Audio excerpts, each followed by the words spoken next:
को नवा दिन रे नवा खबर बानते और इंगे शिव शंकर मुर्मू और नवा दिन रे सह सेटेरन तबना तो मा मेनखान आसोग कना पासे आपे नपाय हेना पे और इन नपाय गे हिनाया तो तिहिना दिन रे नवा कथा बन गालमारावा जे जहां दो आबू नवा झारखंड दिसम रे हंडी ते आबुआ समाज तोहेल बोहेल कना आबुरन जीवन को एकाल को काणा कणी चबाव कान तबना और हंडी खातिर ते नुना आबुआ हड़मो जीवी नासा कान तबना मेनखान बाबुन बुझ दाड़े कना जे आबू ओका डाहर तबन ताड़ाम का तो नोंकान दिन रे और नोंकान अनाट सेटेर कना और नोंकान ओक्ते रे मिद जीवन जहां दो सुरेश मुर्मू आबुआ संथाल समाज बंचाव लगी आबुआ आरिचली बंचाव लगी मिद अडी मारांग कमी होराय साब का तबना और ओना कमी होरा दो कना जे आबुआ जत्रा को ड्रामा फुटबॉल खेल नोवा को बंदोय लगी चेदा से नोवा को दो मिदन बहाना कना हांडी अखनी रिया मिदन अडी मारांग संजोग कना और हांडी जखन हाट बाजार बन अखरीने कना तो जीवन कोड़ा को नुए कना और आकुआ आने वाला दिन लगी ते उनको बांग को सोचाव दाड़े कना न्यू कते अडी रस्का को बुझेवा पासे और न्यू कते उनको दो अडी को माने एकाल को रस्का तिकु एहेल तोहेल बड़ाई कान तबना मेनखान आया फीचर ची हुआ तायम ते आने वाला दिन उनिया ची हुते नोवा लगी बाय सोचाव दाड़े कना तो ओनाते जहां नुई सुरेश मुर्मू जहां नोवा दिन रे नोंकान कुरुमुटु मिटेने लगाव का जे आया एरिया रे पूरा कोते जगह रे को जे हंडी दुगुन बंदोयमा और हंडी खातिर हंडी दो जहां फुटबॉल खेल रे हुयु कना जहां दो मेला रे हुयु कना जहां जत्रा रे हुयु कना ड्रामा रे हुयु कना नुवा को दो ड्रामा बन उदु कना ओना लासार हे ते हंडी अडी आट को अखरिया कान तबन ओंडे अडी आट चल हुयु कना जहां फुटबॉल खेल बुन नेला जहां रगी फुटबॉल खेल दो बहुत कम बुन नेला मेनखान ओना रे जत्रा नेल खना आरहो बढ़ती दो हंडी न्यूरे हंडी भट्टी रे नवा जिनिस और हंडी अखरिन ते तिने गन परिवार च मौजो कान से बांग मौजो कना मेनखान बड़ी हुयु कना अडी आट जहां दो ओना लगी ते तो नोंकान दिन रे मिदन आबुरन अड़ी मारांग गुणमान फिल्मिकार कनाय हीरो कनाय उनी हो माने नोवा खना इटा अड़ी इटा गे उनिया रोड पासे प्रेम मारांडी बन बड़ाई गया और उनिया इन हो फिल्म को से जत्रा को नेल का गया मेनखान मने कान थिन पासेन अब समाज लगी हो कटी उइहर भावना मेनाते मेनखान इन मत नुई ठे मा थोड़ा हो उइहर भावना अब समाज लगी ते बन बुझेव लिया चेदा गे बांग नुआ दो नुई हांडी अखरीन हाट बाजार रे नुआ जिनिसे विरोध के इन मनावे ठीक गया अब समाज रे अब बाहर रे सोहराय रे से अब जहां दिन परब पुने ना तबन ओना रे अब बन चडर दा सिर्फ चडर सुमुंग गे सरे जुदी प्रसाद लिका बन नुई खान चडर सरे बन नुया मेनखान नुई दो एकाल ते मेन के अबले हांडी दो बांग बन बोदा और जत्रा खातिर ते अडी आयमा हर को रोजगार एकना खूब जोर 15 16 20 जना हर को रोजगार एकना मेनखान ओना को पूरा कोइता अब समाज रेन हर बेरबादो कना को अब समाज रेन जीवन को अपाहिज को बना कना समाज रेन जीवन को आकु उनको एकाल ते अब आकुआ अंतर मने को टोल मुलाव का कना और अब आकुआ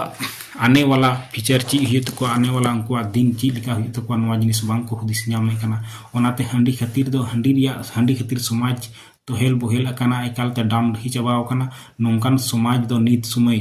दो नित दो एकाल ते हंडी रे दो प्रतिबंध लगाव लगती कना और बांखान दो आने वाला दिन अब आडे की मुश्किल हुई दाड़ेया माने नवा भारत दिसम खना अब आदिवासी जहां दो संथाल बुन मेनेआ जहां दो अब नवा भारत दिसम रन पहिल मानवा बुन मने कना जे नुकुआ मि दिन लो आर आदो हर सेटेर तबना तो गाते को ओनाते मेना जहां सुरेश मुर्मू और सावतेन को जहां तीन नवा कमी होरा को एहब का तबना ओना लगी दो गुणमान जोहरार सरहाव और सावते गड़ो हबुन एमवा तो झारखंड रन राज्यपाल जहां दो कना संतोष गंगवार उनी ठे तीन चिट्ठी सकाम को एमा दिया जे बोले आबू झारखंड रे जत्रा पता और फुटबॉल खेला रिया आयोजन लगी प्रमोशन जहां को नाम या नवा जेमन आलू को नाम और नवा जिनिस को तो बंद दरकार कना तबे ये अब नवा हंडी खना थोड़ा बचाव लगी बुन नाम और अब समाज बोले बंचाव दाड़ेया और बांखान दो डाम ढही चबा तबना तो नवा लगी ते जहां दो राज्यपाल संतोष गंगवार सावन नापाम कते उनको चिट्ठी सकाम एम कते उनी को एमा दिया सावते जहां दो दुमका रेन डीसी कना को आर नौकान अडी माने जहां हाथ रे कानून व्यवस्था मेना उनको ठे नापाम कते उनको चिट्ठी साकाम एम कते नवा जिनिस को खोज किया जे बोले आबू झारखंड दिसोम से पूरा भारत दिसोम रे जहाँ दो फुटबॉल खेल जत्रा पता और ड्रामा को हुई कना नवा को जिनिस जीवन बंदो मा इन दो उनी दो बाय मेनदा जे बोले पूरा कोइते बंदो मा सिंह मार्शल हुई मा सिंह मार्शल हुई लेन खान आबू जहाँ आबूरन बहु बिटी सला जहाँ गलत हुई कना जहाँ दो उनको साथ अत्याचार हुई कना जहाँ दो उनको साथे बलात्कार हुई कना नवा जिनिस बांग हुआ और जहाँ दो आबू समाज बड़ीजो कान तबना जे निंदा ᱧᱩᱛ कुड़ी गिद्रा को चला हर रे बीर रे अकोय मेन जिनिस अडी मारंग घटना हुई कना नवा को घटना बांग हुआ तो गति को जहाँ दो किलिस नोडे पे नेल नोडे चिट्ठी साकाम जहाँ राज्यपाल संतोष गंगवार को इमाय कना ओना कना रांची रिया और नोडे नुकु कोड़ा को जीवन अब को जगवार लगी अब समाज बचाव लगी जहाँ को तराम का ओना डहार दो जेमन सार को सगुन को तकुमा और नवा जिनिस तो इन मेना सिर्फ नुकुआ मतवा कमी दो बांग कना नवा दो पूरा अबू समाज रेन जीवन को कमी कना ताकि नुकान कमी रे गोड़ो को ᱧᱟᱢᱟ एनखान उनको हों आकु सरहाव को लेका को बुझेवा और कमी रे मोने लगाव कोआ ठीक गया तिहिन बांग बुन जिता मेनखान जिता अबुन जरूर मिद दिन हिलो जखन पूरा कोइते को बुझा जे समाज रेन जहाँ तीन जीवन को मिना को हांडी खातिर तिको बोहेल तोहेल चबाव कना तो नवा समाज बचाव लगी एकमात्र कारण कना जे हांडी बुन पूरा कोइते बुन प्रतिबंधा हाट बाजार रे माने अखरीन बका दो बांग बोंगा लगी प्रसाद लगी का बुन दोहयमा और नवा दो बुन कम मा बांखाय दो जीवन को बड़ी चबा तबना से आबू खबुन बड़ी चबा आबू कोरन ओकोय मेन जिनिस आमेम समाज लगी मरोड़ा आम रेन गिदरे गी उना हंडी रे बोलोआ उनी गी न्यूया एनखान आम हो रोड़ लगी मुचा कुछ हद तक आमा हो बंदो तमा तो उना लगी ते नुकाना कमी होरा रे जरूर बुन गोड़ोमा और बुन गोड़ो बुन एमाकुमा जहाँ दो प्रेम मरांडी मेनेआ जे बोले नवा यात्रा गतिर ते बहुत सारा रोजगार चबा तकवा ची रोजगार दो नोडे यात्रा रे हिना तकवा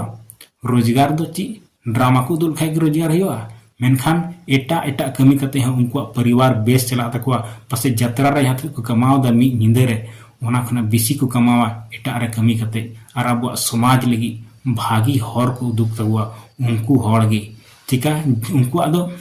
सिर्फ इनर्जी कमाओ मिना तकवा यात्रा को उदुगा ड्रामा को उदुगा ऑर्केस्ट्रा को उदुगा नोंडे खय कमाओ मिना तकवा तीना तीना हर हजरी कमी कते ढलाई कमी कते एमान तिया कमी कते उनको परिवार नपाय थेन कान तकवा मेनखान उनको परिवार होको नसावेआ जहां दो मी बार पैसा कमावेआ हजरी कमीते ढलाई कमीते उनी हर आधा पैसा ओड़ा इदिया आधा पैसा दई न्यूया जहां जुदी बॉल खेल हुईना सप्ताह दिन रिया पैसा जहां दो ओड़ा जमाव का दिया उनी है को ए देन थीन दो ओंडे चला और तिही जहां गिद्र मी दिन रिया को जम न्यू किया उना इसकारते ओंडे जम न्यू अटुका तो नवा परिस्थिति हुई कना तो उना दिन आसोआ जहां यात्रा कते ड्रामा कते ऑर्केस्ट्रा कते जहां पे पैसा पे कमावा उना खन बेसोआ आपे हो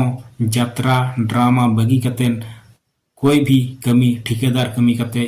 ढलाई कमी कते हजरी कमी कते अपनार नापायते पैसा उना खन बढ़ती पे रोजगारा और आपेरन गिद्र आपे ओड़ा परिवार नापाय पे दो दाड़ेया तो नवा खातिर ते इंदिन मेना आपे जहाँ दो प्रेम मरांडी मेनेआ जे बोले नवा दो रोजगार कान तलेया मेनखान रोजगार दो उना बेगर कते यहाँ पे बेस रोजगार पे नाम दाड़ेया तो मा एनखान जस्ती बांग मेन कते अडी अडी गुण मनाव जोहार चैनल पे कुसिया सब्सक्राइब तबुन पे और कमेंट तबुन पे और शेयर तबुन पे मा एनखान